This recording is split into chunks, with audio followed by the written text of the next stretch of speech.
Hello అండి. నమస్తే. Welcome to AB trade Telugu.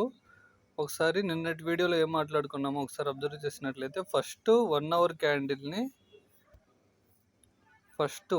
క్యాండిల్ని market break చేయకుండా ఈ 1 అవర్ క్యాండిల్ రేంజ్లోనే మార్కెట్ ఉండిపోతే దాన్ని మనము రేంజ్ బౌండ్ మార్కెట్ లాగా కన్సిడర్ చేయొచ్చు. అంటే ఫర్ ఎగ్జాంపుల్ ఫస్ట్ 9:15 నుంచి 10:15 వరకు మార్కెట్ రన్ అయిన తర్వాత 10:15 నుంచి 11:15 వరకు ఉన్న క్యాండిల్ ఈ ఫస్ట్ 10:15కి క్లోజ్ అయిన క్యాండిల్ని బ్రేక్ చేసి మార్కెట్ పైకి వెళ్తూ ఉన్నట్లయితే మార్కెట్ డైరెక్షనల్ మూవ్ ఉండే ఛాన్స్ ఉంటుంది. లేదు ఆ 1 అవర్ క్యాండిల్ రేంజ్లోనే మార్కెట్ సస్టైన్ అవుతూ ఉంటే మార్కెట్ రేంజ్ బౌండ్లో ఉంది అని మనము అనుకోవచ్చు. ఒకసారి ఈరోజు నిఫ్టీ ఒకసారి గమనించినట్లయితే చూడండి.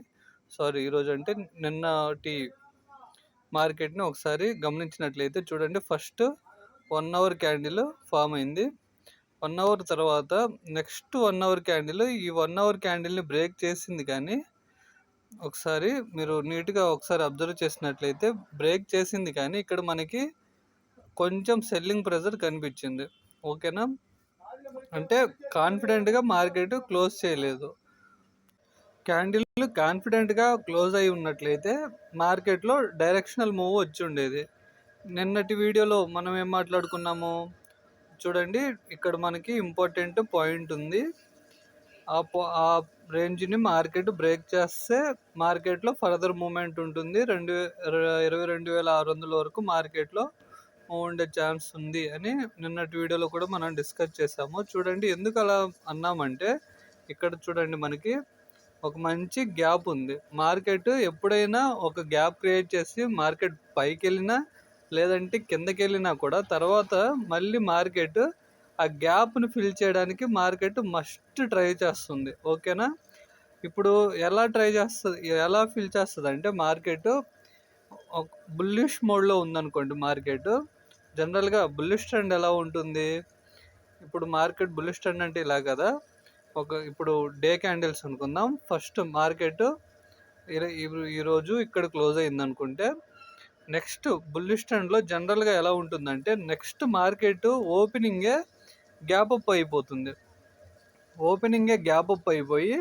మార్కెట్ ఇంక ఈ రేంజ్లో ఉండిపోతుంది. నెక్స్ట్ డే గ్యాప్ అప్ అయిపోయి మార్కెట్ ఒక రేంజ్లో ఉండిపోతుంది. లేదంటే ఫస్ట్ 1 అవర్ క్యాండిల్లోనే హ్యూజ్ మూమెంట్ వచ్చేసిన తర్వాత మార్కెట్ అక్కడ నుంచి ఒక సైడ్ వేస్లో ఉండటానికి ఛాన్స్ ఉంటుంది. ఎందుకు అలా అవుతుందంటే మార్కెట్లో మనము ఎక్స్పెక్ట్ చేసిన, అంటే జనరల్గా బుల్లిష్ ట్రెండ్లో ఉన్నప్పుడు మనం ఎక్స్పెక్ట్ చేసిన మూమెంట్ ఆల్రెడీ హ్యూజ్ గ్యాప్ అప్లో వచ్చేసి ఉంటుంది.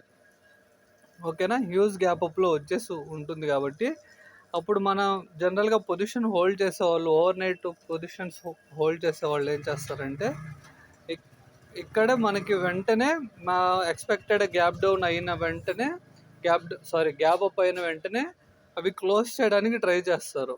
వాళ్ళు హోల్డ్ చేస్తున్న పొజిషన్స్ని క్లోజ్ చేయడానికి ట్రై చేస్తారు.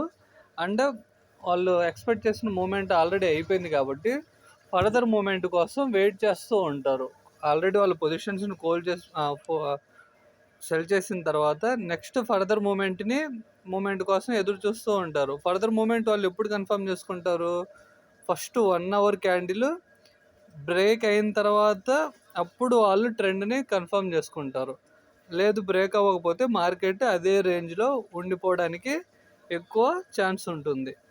చూడండి, ఈరోజు మార్కెట్ ఎలా మూవ్ అవుతుంది అనే విషయాన్ని ఒకసారి గమనించినట్లయితే జనరల్గా మనము 15 మినిట్స్లోనే ట్రేడ్ చేస్తాం కాబట్టి 15 మినిట్స్లో రేపటి సిపిఆర్ ఎలా ఉంది ఒకసారి అబ్జర్వ్ చేసినట్లయితే టుమారో సిపిఆర్ చూపిస్తుంది. మార్కెట్ చూడండి, మనకి ఇది వైడ్ కాదు, అలాగని రేంజ్ నారో సిపిఆర్ కూడా కాదు, వైడ్ సిపిఆర్ కాదు, అలాగని నారో సిపిఆర్ కూడా కాదు. జనరల్గా ఇక్కడ కూడా మనకి ముందు రోజు ఇక్కడ కూడా సేమ్ సిపిఆర్ ఉంది.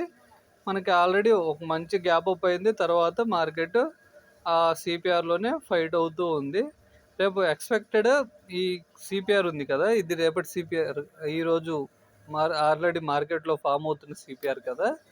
ఇప్పుడు మార్కెట్ దీనికంటే పైన ఓపెన్ అయితే ఇది మనకి సపోర్ట్ లాగా యాక్ట్ అవుతుంది. ఈ సిపిఆర్ రేపు మార్కెట్ దీనికంటే పైన ఓపెన్ అయితే మనకి సపోర్ట్ లాగా ఓపెన్ అవుతుంది. లేదంటే దీనికంటే మార్కెట్ కిందకు ఓపెన్ అయినట్లయితే ఇది మనకి రెసిస్టెన్స్ లాగా యాక్ట్ అవుతుంది. ఓకేనా? చూడండి, ఒకవేళ మార్కెట్ దీనికంటే పైన సిపిఆర్ కంటే పైన ఓపెన్ అయినట్లయితే ఫస్ట్ 15 మినిట్స్ని క్యాండిల్ క్లోజ్ అయ్యే వరకు అబ్జర్వ్ చేసి సిపిఆర్ కంటే మార్కెట్ పైన ఓపెన్ అవ్వాలి. ఓకేనా? చూడండి, ఫర్ ఎగ్జాంపుల్ ఇది ఈరోజు ఫామ్ అయిన సిపిఆర్ అనుకున్నట్లయితే మార్కెట్ దీనికంటే సిపిఆర్ పైన ఓపెన్ అయింది.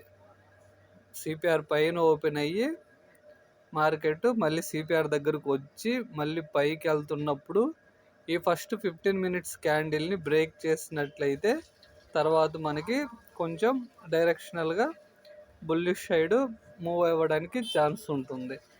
లేదు ఇదంతా ఒకవేళ సిపిఆర్ కింద ఓపెన్ అయినట్లయితే CPR pivot next pivot levels ఉన్నాయి కదా, మనం ఆల్రెడీ డిస్కస్ చేసాము సిపిఆర్ బ్రేక్ స్ట్రాటజీ. దాని ప్రకారం మనము ట్రేడ్ని యాక్టివేట్ చేసుకొని మనము ట్రేడ్ చేస్తాము. అలాగే బ్యాంక్ నిఫ్టీ ఒకసారి మనం అబ్జర్వ్ చేసినట్లయితే చూడండి, బ్యాంక్ నిఫ్టీలో రేపటి సిపిఆర్ నేరో ఉంటుంది. ఎందుకంటే చూడండి, ఇక్కడ నిఫ్టీలో ఆల్రెడీ మనకి మూమెంట్ ఇక్కడ జనరల్గా ఇది ఇలా ఫ్లాగ్ ఉంది కదా, ఇది బ్రేక్ అయిన తర్వాత మార్కెట్లో కొంచెం ఫర్దర్గా మూవ్ ఉండాలి, కానీ కొంచెం మార్కెట్ స్లైడ్ అవుతూ వచ్చింది కాబట్టి ఇది కొంచెం మనకి బ్రేక్ అయ్యి ఒకసారి సిపిఆర్ని తీసేస్తాను. స్లైడ్ అవుతూ వచ్చింది కాబట్టి మార్కెట్ మేబీ ఇక్కడ కొంచెం రేంజ్ బౌండ్లో ఉండిపోయే ఛాన్స్ ఉంది. ఒకవేళ ఇది రేంజ్ని కొంచెం మార్కెట్ బ్రేక్ చేసుకు పైకి వెళ్తున్నట్లయితే మంచి మూమెంట్ ఉంటుంది. ఇప్పుడు బ్యాంక్ నిఫ్టీ మనం ఆల్రెడీ చూసాం కదా, ఈరోజు నేరో సిపిఆర్ ఉంటుంది.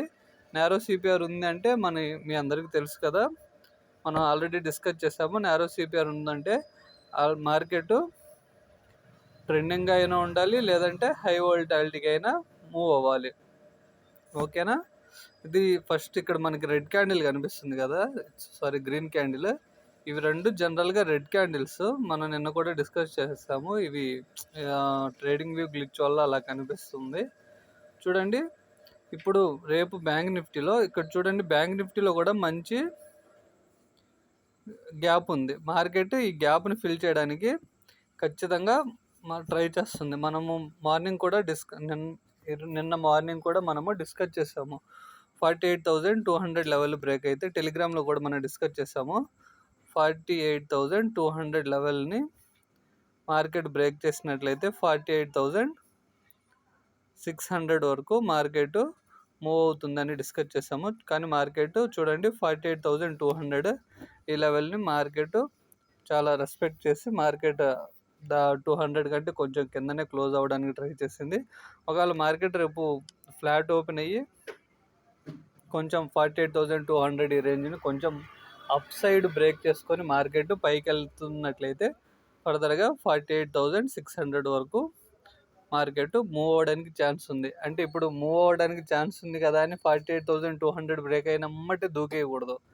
అక్కడ ప్రైజ్ యాక్షన్ తీసుకొని మనకంటూ కొన్ని సెటప్స్ ఉంటాయి కదా, ఆ సెటప్ ప్రకారం మనం ట్రేడ్ తీసుకోవాలి. 48,600 వరకు వెళ్తుందంటే ట్రెండ్ అలా వెళ్తుంది, నెక్స్ట్ మూమెంట్ అక్కడ వరకు వెళ్ళడానికి ఛాన్స్ ఉంది అని. అంతేగాని 48,200 బ్రేక్ అయినమ్మటే ఇంకా వెళ్ళి మనం సిఈ తీసుకొని 48,600 వరకు వెళ్తుంది అని మనం అలా ఎక్స్పెక్ట్ చేయడము అది మంచిది కాదు. జస్ట్ మార్కెట్ డైరెక్షన్ అలా ఉంది, అక్కడ వరకు వెళ్ళడానికి ఛాన్స్ ఉంది అని కొంచెం హై ప్రాబబిలిటీగా ఇలా చెప్పుకోవచ్చు. ఓకేనా అండి?